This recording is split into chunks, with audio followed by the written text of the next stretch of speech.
va poursuivre donc avec le tournesol. J'appelle donc Gilles Tison à rejoindre le pupitre pour aborder les questions d'influence variétale sur la performance du tournesol dérobé avec les enseignements du projet IFAR. Gilles, tu as un petit quart d'heure. Merci. Ok. Avec les questions ou... On verra. Non, Ok, sans on les verra. questions. Bon, alors je me dépêche. Donc moi je suis Gilles Tison, je suis le responsable de l'unité expérimentale agroécologie et phénotypage des cultures à l'INRAE.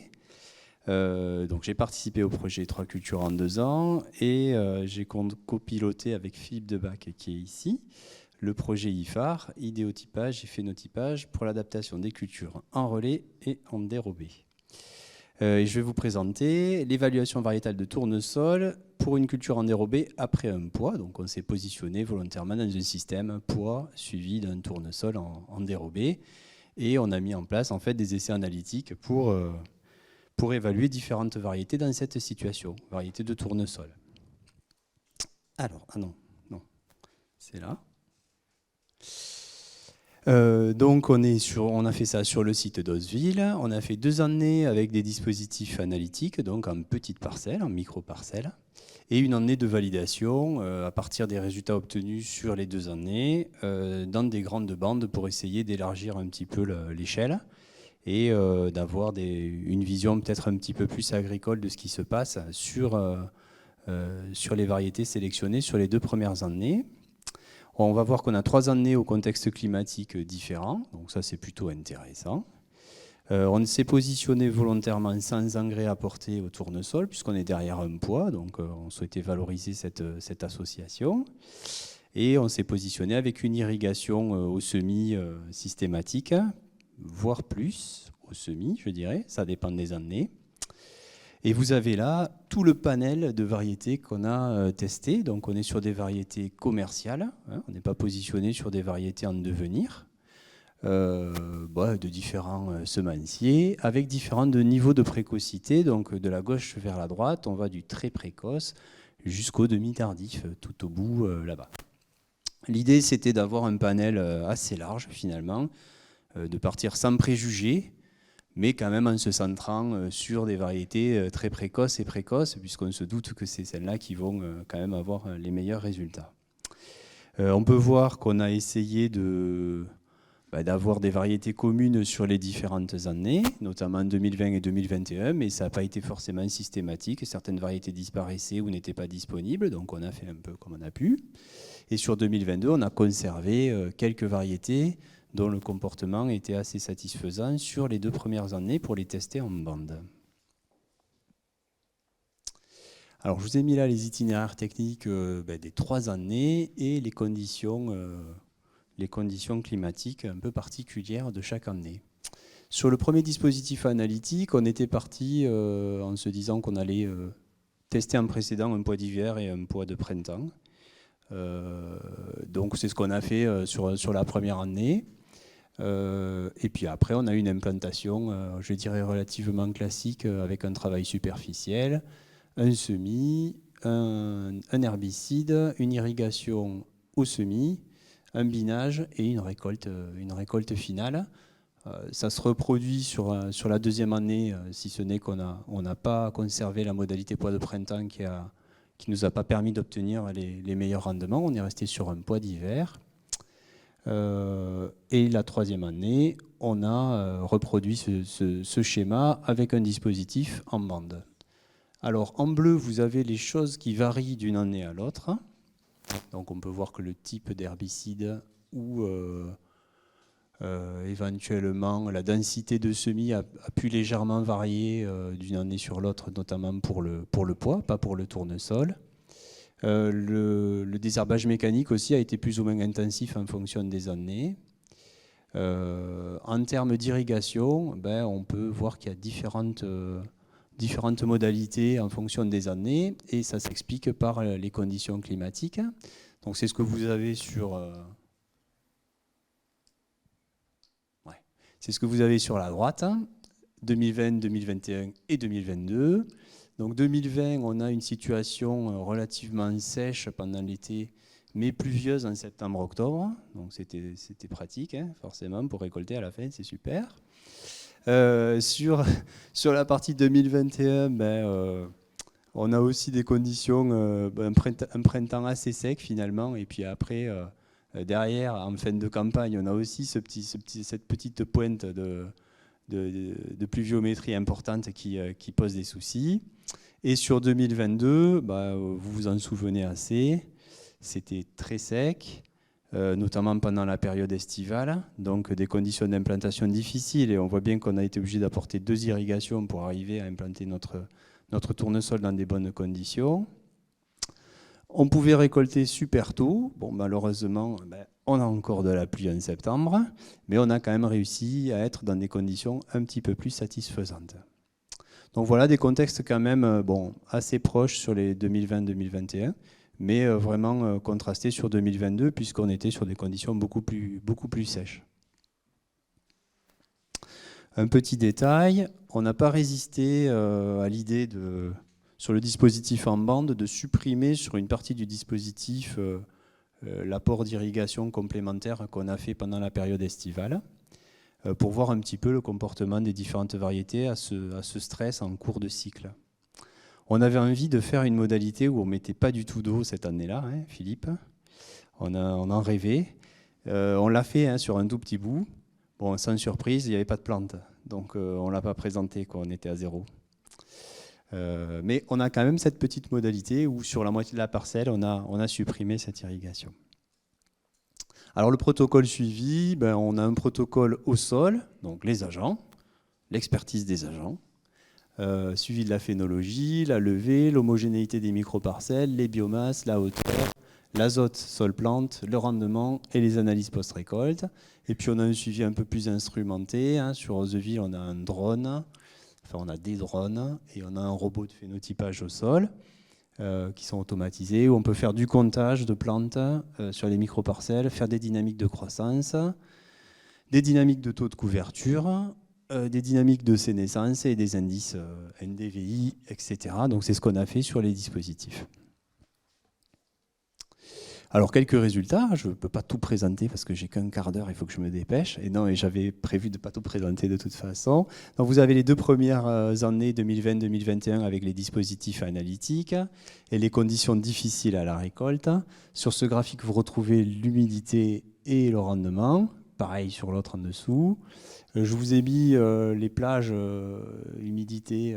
On souhaite être autour de 9, mais on peut éventuellement monter jusqu'à 14 sans qu'il y ait du séchage. Et donc les différents points représentent les différentes variétés qui sont présentes sur les 2 années. Donc on peut voir qu'il y a déjà une grosse partie des variétés qui sont au-dessus de 14. Donc là on a plutôt tendance à considérer qu'on ne peut pas les conserver, on ne peut pas les conseiller. On a quand même quelques variétés sur des conditions qui étaient vraiment difficiles en fin de campagne, qui ont réussi à rester dans cet écart 9-14, mais on n'a rien en dessous de 9, et on est sur les 2 années à peu près pareil. Alors les petites flèches bleues indiquent les variétés qu'on a sélectionnées pour la campagne suivante en 2022, en se disant que même si elles flirtaient avec la limite, elles pouvaient quand même présenter du potentiel, qu'on était vraiment sur une situation particulière à la récolte sur ces années-là, sur ces 2 premières années, avec beaucoup d'eau qui handicapait la récolte, et que donc sur une situation peut-être plus sèche, on pouvait arriver à en tirer quelque chose pour le dérober. Il y a certaines variétés qui auraient peut-être mérité, comme celle-ci là, Arcos, qui aurait mérité de faire partie du dispositif final. On avait une contrainte de place, les dispositifs en bande de suite, pouf, on grandit en termes de surface, et donc on l'a pas retenu. Voilà pour les 2 premières années. En termes d'humidité de rendement. On s'est aussi intéressé sur ces dispositifs-là, intéressé aux dynamiques de taux de couverture et aux dynamiques de hauteur. Donc ça a été fait grâce au drone. Donc taux de couverture, ça consiste à prendre des photos des microparcelles vues de dessus et à déterminer quel est le taux de verre en fait occupé par le tournesol. Donc les points représentent les valeurs de taux de couverture sur chaque microparcelle, les valeurs moyennes. Donc on a essayé par ces graphiques de déterminer si on pouvait avoir des indicateurs précoces en termes de taux de couverture, qui pourraient nous indiquer si on a des variétés qui ont un comportement particulier en début de cycle, qui permettrait de déterminer si elles ont une aptitude particulière au dérobé. On aurait aimé, par exemple, avoir des points là, ici à la première date, avec des variétés qui ont un taux de couverture très très important au départ, qui montrent qu'elles ont une forte capacité à s'implanter dans des conditions difficiles, et ça aurait pu nous donner un indicateur très précoce finalement de sélection pour trouver des variétés intéressantes pour ce type de pratique. Bon, ben c'est pas le cas, hein. Elles sont toutes regroupées. et bon, ben voilà, donc cet indicateur-là n'est pas forcément le bon pour faire de la sélection précoce. Bon, ceci étant, ça valait le coup de le tester. On a regardé aussi s'il y avait un profil particulier en termes de dynamique de hauteur. Bon, ben pas du tout, hein.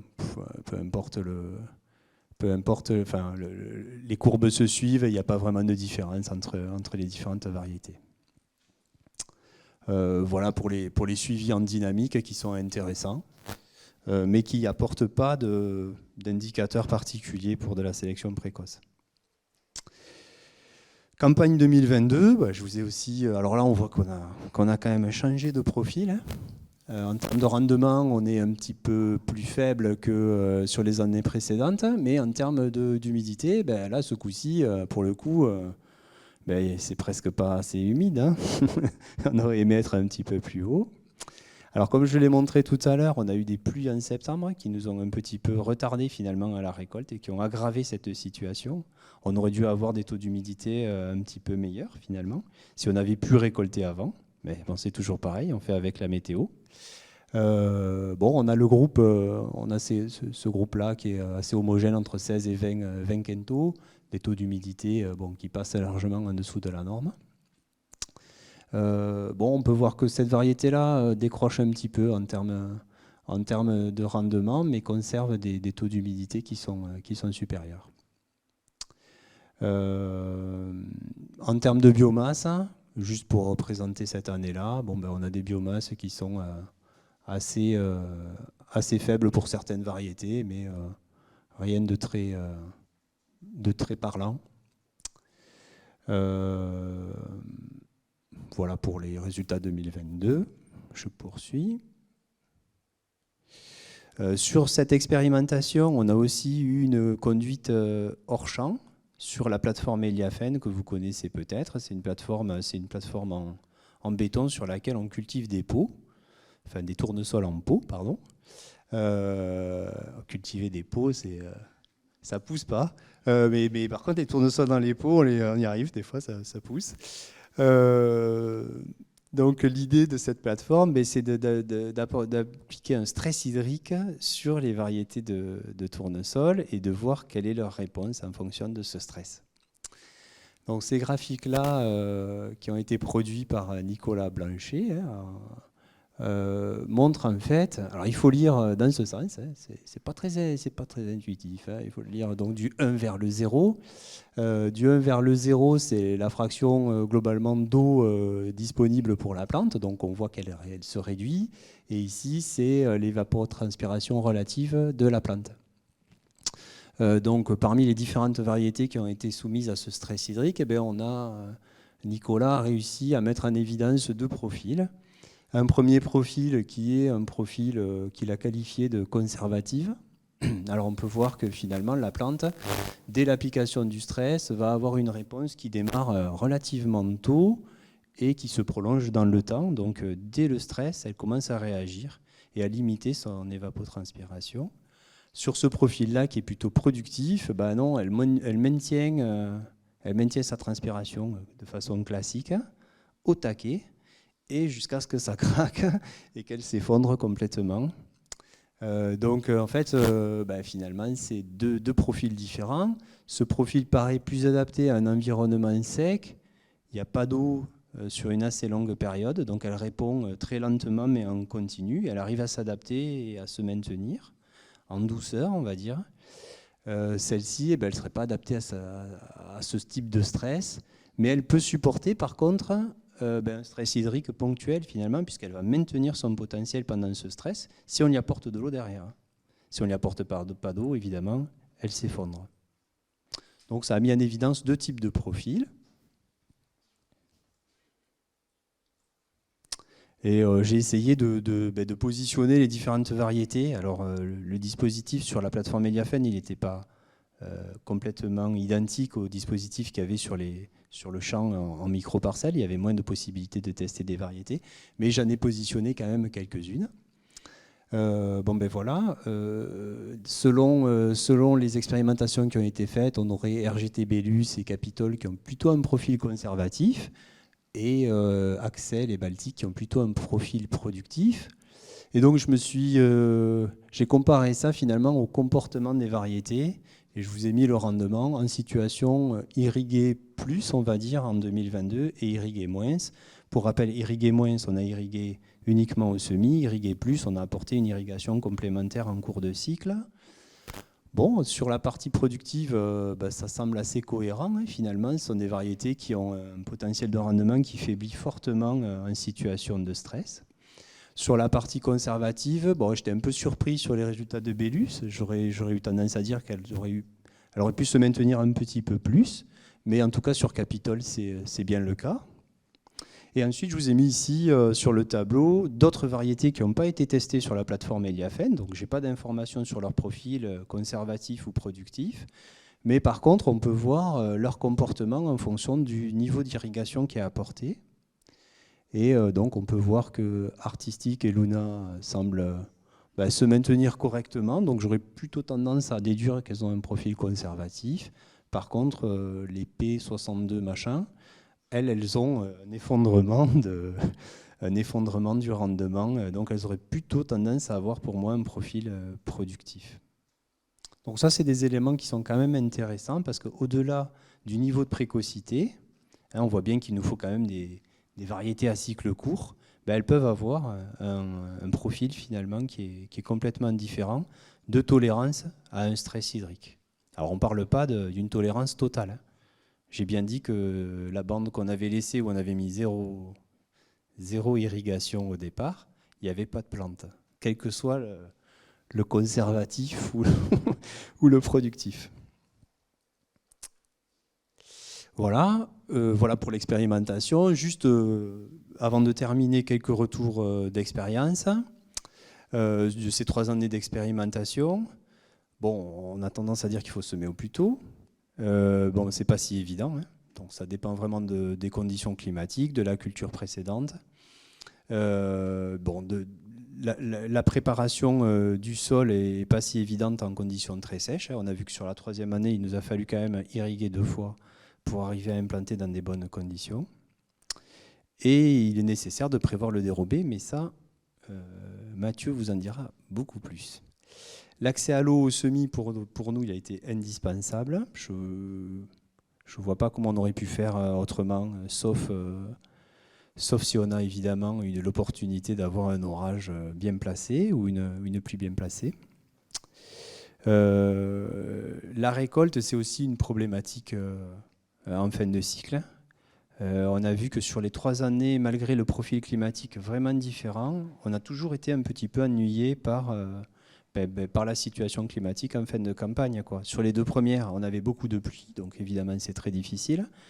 Sur la dernière campagne, il faisait très très sec, et puis quand on n'a pas réussi à récolter avant la fin de cette sécheresse, ça s'est mis à pleuvoir, et derrière, on a réussi, mais avec des taux d'humidité finalement qui n'étaient pas complètement satisfaisants.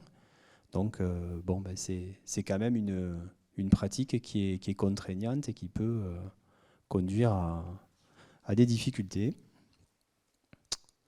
Donc en conclusion, les essais ont permis de mettre en avant certaines variétés. Les groupes, sans surprise, sont très précoces ou précoces. Irrigation obligatoire, je l'ai dit.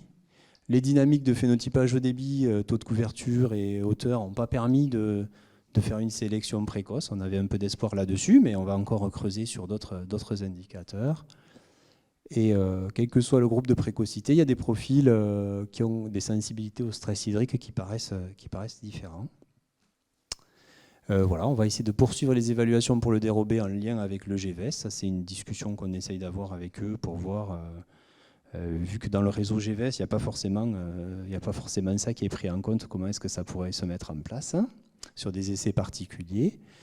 Et on réfléchit, comme je l'ai dit, sur des indicateurs précoces de la résistance au stress hydrique, et on espère que nos outils de phénotypage au débit et nos traitements permettront de trouver des indicateurs intéressants, quoi.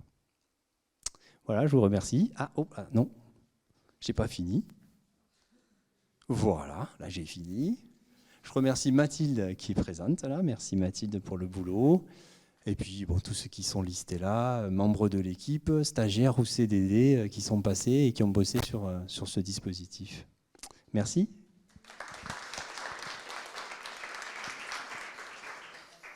Merci Gilles. Alors, est-ce qu'il y a quelques questions ?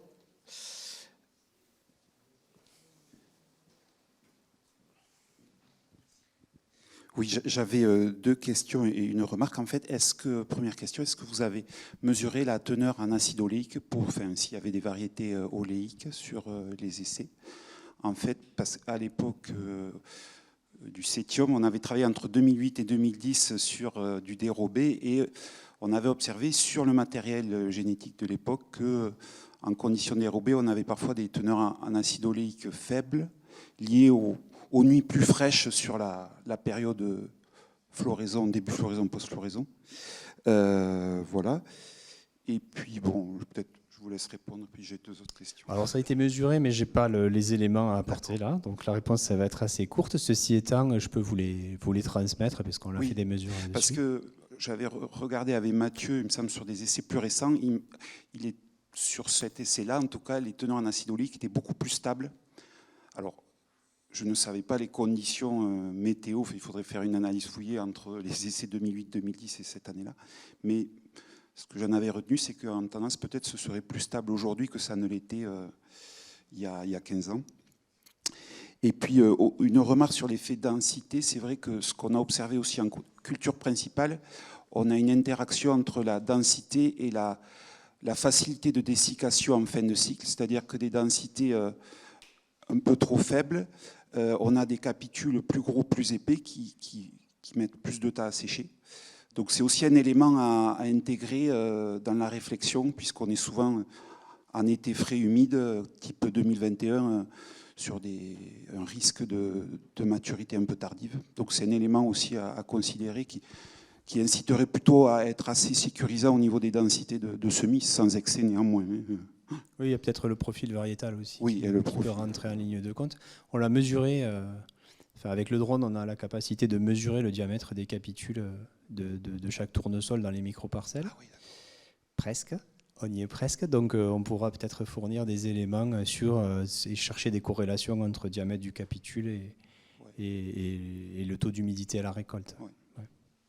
Et puis dernier point, est-ce que vous auriez mis en évidence un effet de la photopériode en tournesol lié au décalage? A priori, ça marque beaucoup moins qu'en soja où on a un effet très marqué, mais c'était pour savoir si... non, on n'a pas... pour dire, est-ce qu'on a des décalages de besoin de somme de degrés jour entre un tournesol semé en culture principale par rapport à un tournesol dérobé? Mais c'est juste une...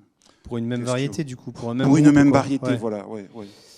J'ai pas ça, non. D'accord. Mais on a mesuré la somme de degrés jour nécessaire sur chaque essai, donc ça c'est une donnée qui est disponible. Ouais. Si on retrouve la même variété, éventuellement sur un autre essai, on peut essayer d'essayer de voir de comparer un petit peu. Ouais. En soja, on a des besoins de somme de degrés jour en dérobé qui sont bien significativement moindres par rapport à un soja en culture principale. Ok, ouais. Merci. Moi, j'avais une question par rapport au GVS. Est-ce que ça veut dire que vous réfléchissez à créer une nouvelle catégorie très, très précoce ou est-ce qu'il y a une catégorie dérobée qui pourrait exister? Je ne sais pas du tout. Hein. Moi, je dialogue juste avec le GVS pour leur dire, bon, vos essais en réseau, c'est super, mais c'est toujours conduit de la même manière, et donc, du coup, derrière, ça ne représente pas la diversité des modes de culture. Donc, comment est-ce qu'on peut arriver, sans créer 12 000 réseaux, à avoir cette évaluation variétale, peut-être tournée vers plus de diversité de modes de culture.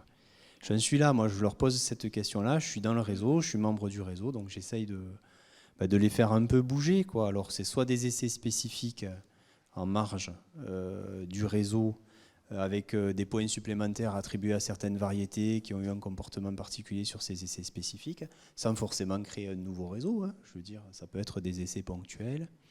Ça serait soit trouver des indicateurs sur des dispositifs classiques qui permettent de détecter des aptitudes particulières pour le dérobé ou pour le relais. Et donc là, pareil, ça conduirait à avoir des points supplémentaires pour certaines variétés.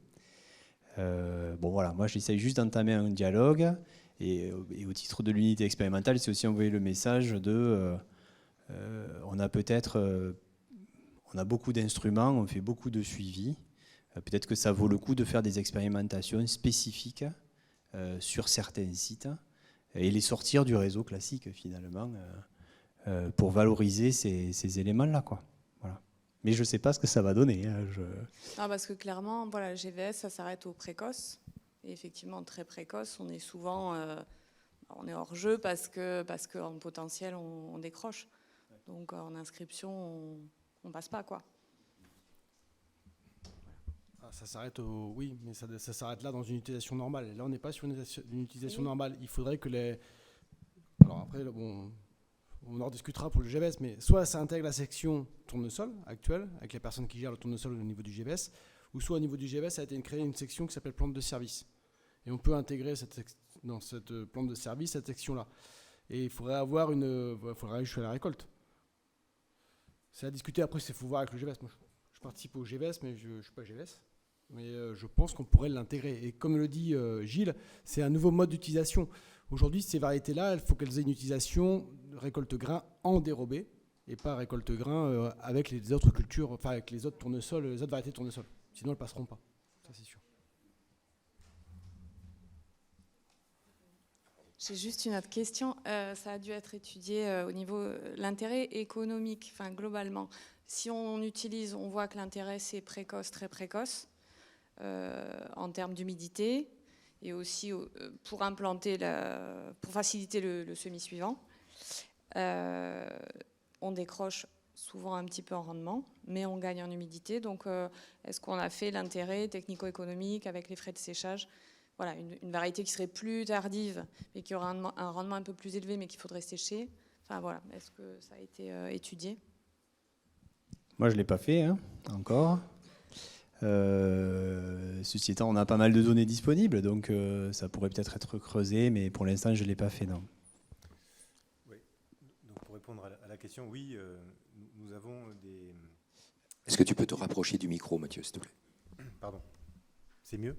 Nous avons donc des projections économiques, des calculs économiques qui sont faits très régulièrement, tous les ans, qui sont réactualisés tous les ans avec les données de l'année.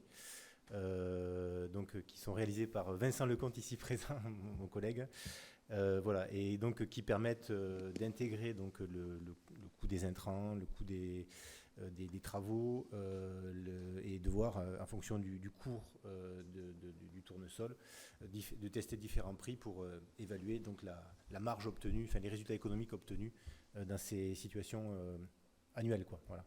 Donc oui, on a ces calculs, et d'ailleurs je pense que c'est important de se projeter un petit peu, quoi, avant de se lancer dans le dérobé, de réaliser un minimum de projection économique pour voir où on va et évaluer à peu près le seuil de rentabilité, quoi. Je ne sais pas si ça répond à la question. En complément de la réponse de Mathieu, c'est vrai que ce serait intéressant en fonction de l'équilibre prix de la graine et frais de séchage de voir un peu de quelle façon les curseurs varient. Voilà, sachant que ces deux paramètres, on voit qu'ils sont très volatiles. Enfin, on a vu sur le prix du gaz la forte augmentation des frais de séchage depuis 2 ans, et puis la volatilité du prix des graines qu'on observe aussi. Parfait. Oui, une dernière question concernant la variabilité sur les dates de récolte. Est-ce que vous pouvez donner la plage de dates de récolte sur les différentes années que vous avez obtenues? Ah oui, je l'ai pas. Je sais pas si je l'ai. Ça y était sur le diapo précédent, mais je sais pas s'il y est là. Alors il y a la maturité, mais il n'y a pas la date de récolte.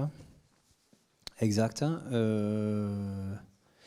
Sachant que les dispositifs n'étaient pas forcément, c'est pour ça qu'on a une date de maturité. Les dispositifs n'étaient pas forcément construits pour pouvoir, vu la plage de précocité, récolter tout dans le bon timing. Puisque pour rentrer dans c'est purement technique, pour rentrer dans les dispositifs avec la moissonneuse, voilà. Donc vous avez ici les différentes dates de maturité sur 2020. Donc sur le panel qui est un panel de variétés, mais je peux vous les transmettre. J'ai la totalité, je peux vous les transmettre. Là, vous voyez, maturité, la notation, c'est entre le 8 octobre sur 2020 et le 23 octobre.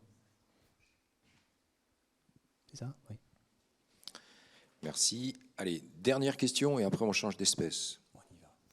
Oui, juste question sur est-ce que vous avez fait des tests, parce que vous nous avez montré que vous avez photographié avec les drones pour voir s'il y avait le développement végétal. Est-ce que du coup vous avez fait un test entre les espacements interrangs et voir si ça a un impact sur l'évapotranspiration générale du sol, tout ça? Vous voulez dire s'il y a une corrélation entre le taux de couverture mesuré et l'évapotranspiration, c'est ça? C'est-à-dire qu'aujourd'hui, on a des semoirs réglables qui permettent de semer un interrang de 25 à 80 cm entre rangs, d'accord? Donc, je me pose la question, si au lieu de semer à 60, comme je fais mon colza à l'automne, je sèmerais mon tournesol en dérobé à 25 ou 30 sans forcément changer la densification hectare, est-ce que du coup, ça m'apporte quelque chose sur l'évapotranspiration, ce qui veut dire qu'au final, j'ai globalement moins de pertes d'eau, notamment au début du départ du tournesol. J'ai moins d'évapotranspiration puisque j'ai une meilleure couverture du sol. Et du coup, est-ce qu'après, ça se retrouve par rapport au rendement et à l'irrigation à apporter? Alors non, on est sur des conditions standards sur les 3 années d'expérimentation avec un semis à 50 cm. Donc on n'a pas du tout évalué ça. Ouais. C'est un peu l'inconvénient des essais des dispositifs analytiques, c'est-à-dire qu'on essaye de reproduire sensiblement la même chose d'une année sur l'autre pour avoir un peu de recul et de répétition annuelle, quoi. Donc je sais pas, je peux pas répondre. Désolé. Ok, allez, on va s'arrêter là pour cette partie tournesol, parce qu'on dérive. Donc merci beaucoup Gilles.